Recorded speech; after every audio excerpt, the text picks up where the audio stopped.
قوم لوط جنہوں نے ایسی برائی کو ایجاد کیا جو ان سے پہلے دنیا میں کسی قوم نے نہ کیا تھا، ایسی بدکاری جس کی مثال تاریخ میں کہیں نہیں ملتی۔ اس قوم نے ایسا کیا کام کیا تھا اور ان کا کیا انجام ہوا؟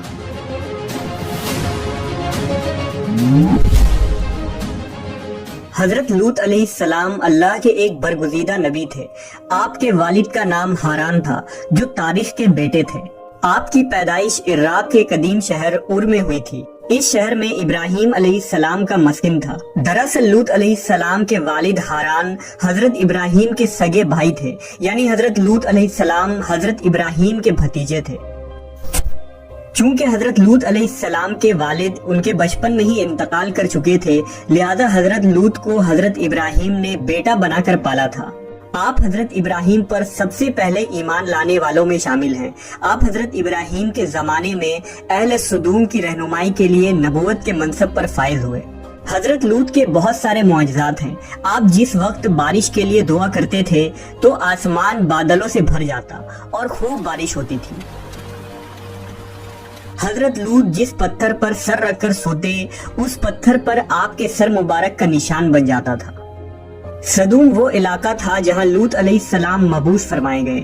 سدوم کے آس پاس 5 نہایت ہی خوبصورت شہر آباد تھے، جن میں سے ہر ایک کی آبادی 1,00,000 نفوس سے زیادہ ہی تھی۔ یہ علاقے نہایت ہی سرسبز و شاداب اور قدرت کی فیاضی کا حسین شاہکار تھا۔ یہاں باغات کی کثرت تھی، لہلہاتی کھیتیاں یہاں کی ضروریات سے کہیں زیادہ تھی۔ اردن، شام اور اسرائیل کے درمیان بسا ہوا یہ علاقہ نہایت ہی زرخیز تھا۔ وہاں طرح طرح کے اناج، پھل، میوے بکثرت پیدا ہوتے تھے، اور یہی وجہ تھی کہ آس پاس کے بستیوں کے لوگ بھی اپنی معاشی اور غذائی ضرورت کے لیے ان بستیوں کی طرف آتے تھے۔ مگر یہ بات اہل سدوم کے لوگوں کو بالکل بھی پسند نہ تھی۔ ان کے خیال میں ان کی بستیوں میں پیدا ہونے والے پھلوں، اناجوں اور سبزیوں پر صرف ان کا ہی حق تھا۔ وہ نہیں چاہتے تھے کہ دوسری بستیوں کے لوگ ان کے علاقے میں آئیں۔ ایک دن سدوم کے لوگ اس بات پر غور و فکر کر رہے تھے کہ باہر سے آنے والے لوگوں کو یہاں آنے سے آخر کیسے روکا جائے، کہ ابلیس ایک بزرگ کی شکل میں ان کے محفل میں آیا اور کہا، اگر تم ان سے پیچھا چھڑانا چاہتے ہو تو میرے کہنے پر عمل کرو۔ اس اجنبی بزرگ کی بات لوگوں نے بہت توجہ سے سنی۔ ابلیس نے کہا، میں کل بتاؤں گا۔ دوسرے دن ابلیس ایک خوبصورت جوان لڑکے کی بھیس میں آیا اور انہیں اپنی عورتوں کے بجائے مردوں کے ساتھ فعل بد کرنا سکھایا۔ ابلیس نے کہا کہ اگر تم ان بستیوں کے لوگوں سے نجات چاہتے ہو جو تمہاری بستی میں آ جاتے ہیں تو ایسا کرو کہ جب بھی کوئی شخص تمہارے علاقے میں آئے تو تم لوگ زبردستی اس کے ساتھ اپنی خواہش پوری کرو۔ اس طرح یہ لوگ اس بستی میں آنا چھوڑ دیں گے۔ اپنی نفسانی خواہشات کے لیے مردوں سے بدفعلی اس قوم کا دستور بن گیا تھا۔ یہاں بے حیائی عام ہو گئی تھی۔ حکمراں، سردار، رؤسا، ہر طبقے میں گھر گھر یہ عمل پھیل گئی تھی۔ بھری محفل میں یہ لوگ اس فحاشی کے کام کو کر کے خوش ہوتے تھے۔ کوئی بھی محفل اس کام کے بغیر ادھوری سمجھی جاتی تھی۔ خاص کر مسافروں میں سے کوئی خوبصورت لڑکا ہوتا تو یہ لوگ اسے اپنا شکار بنا لیتے۔ تلمود میں لکھا ہے کہ اہل سدوم اپنی روزمرہ کی زندگی میں سخت ظالم، دھوکے باز اور بد معاملہ تھے۔ کوئی مسافر ان کے علاقے سے بخیریت نہ گزر سکتا تھا۔ کوئی غریب ان کی بستیوں سے روٹی کا ایک ٹکڑا نہ پا سکتا تھا۔ بارہا ایسا ہوتا تھا کہ باہر کا آدمی ان کے علاقے میں پہنچ کر فاقوں سے مر جاتا اور یہ اس کے کپڑے اتار کر اس کی لاش کو برہنہ دفن کر دیتے۔ اپنی وادی کو انہوں نے ایک باغ بنا رکھا تھا جس کا سلسلہ میلوں تک پھیلا ہوا تھا۔ اس باغ میں وہ انتہائی بے حیائی کے ساتھ اعلانیہ بدکاریاں کرتے تھے۔ حضرت لوط علیہ السلام نے انہیں توحید کی دعوت دی اور بدکاری کے اس گھنونے عمل سے توبہ کرنے کا حکم دیا۔ حضرت لوط نے کہا، تم بے حیائی کیوں کرتے ہو؟ کیا تم عورتوں کو چھوڑ کر لذت حاصل کرنے کے لیے مرد کی طرف مائل ہوتے ہو؟ حقیقت یہ ہے کہ تم احمق لوگ ہو۔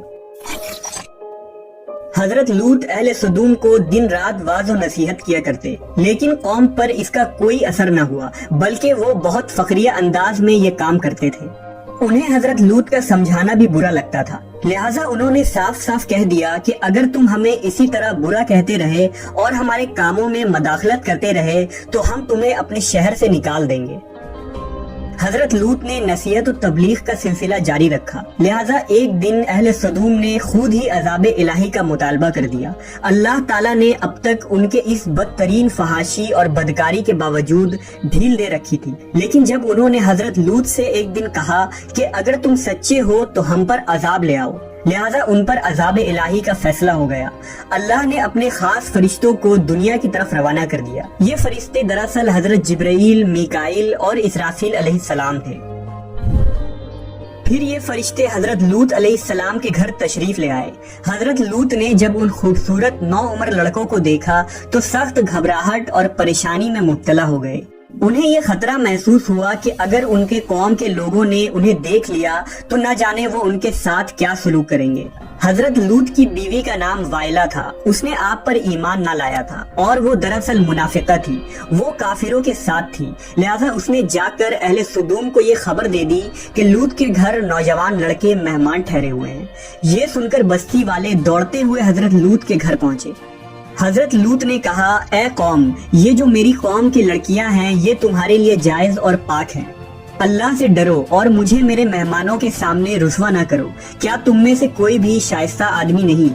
حضرت لوط کی بات سن کر وہ لوگ بولے، تم بخوبی واقف ہو کہ ہمیں تمہاری بیٹیوں سے کوئی حاجت نہیں، اور جو ہماری اصل چاہت ہے اس سے تم بخوبی واقف ہو۔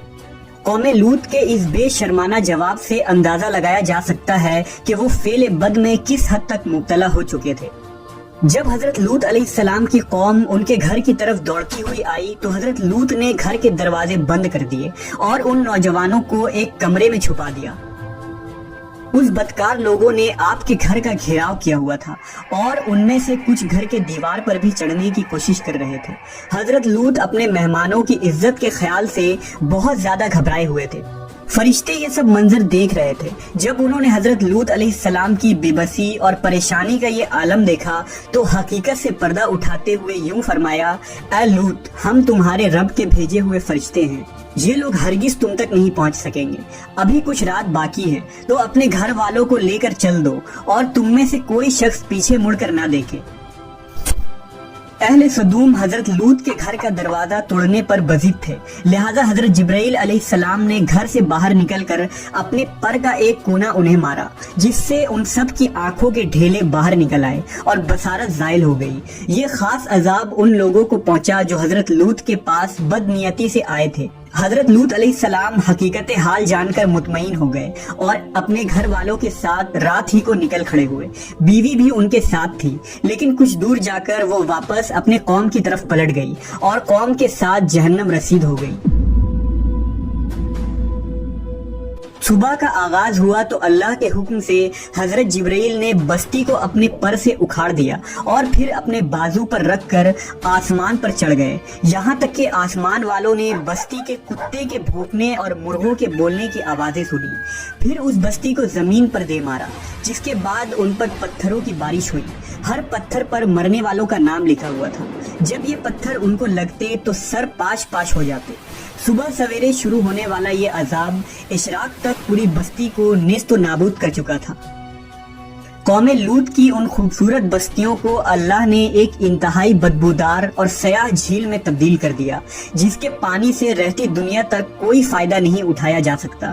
سمندر کے اس خاص حصے میں کوئی جاندار، مچھلی، میڈک وغیرہ زندہ نہیں رہ سکتے، اس لیے اسے ڈیڈ سی یعنی بحر مردار کہا جاتا ہے، جو اسرائیل اور اردن کے درمیان واقع ہے۔ ماہرین آثار نے 10 سالوں کی تحقیق و جستجو کے بعد اس تباہ شدہ شہر کو دریافت کیا تھا۔ تحقیقات سے پتہ چلا تھا کہ اس شہر میں زندگی بالکل ختم ہو چکی ہے۔ اس شہر کے راستے اور کھنڈرات کو دیکھ کر آرکیولوجسٹ نے یہ اندازہ لگایا کہ جب یہ شہر تباہ ہوا تو اس وقت لوگ روزمرہ کے معمولات کے کاموں میں مشغول تھے اور یہاں زندگی اچانک ختم ہو گئی تھی۔ اہل سدوم جنہیں پتھر بنا دیا گیا تھا، ان کے بت ابھی تک بحر مردار کے پاس موجود ہیں، جو تا قیامت لوگوں کے لیے ایک عبرت ہے۔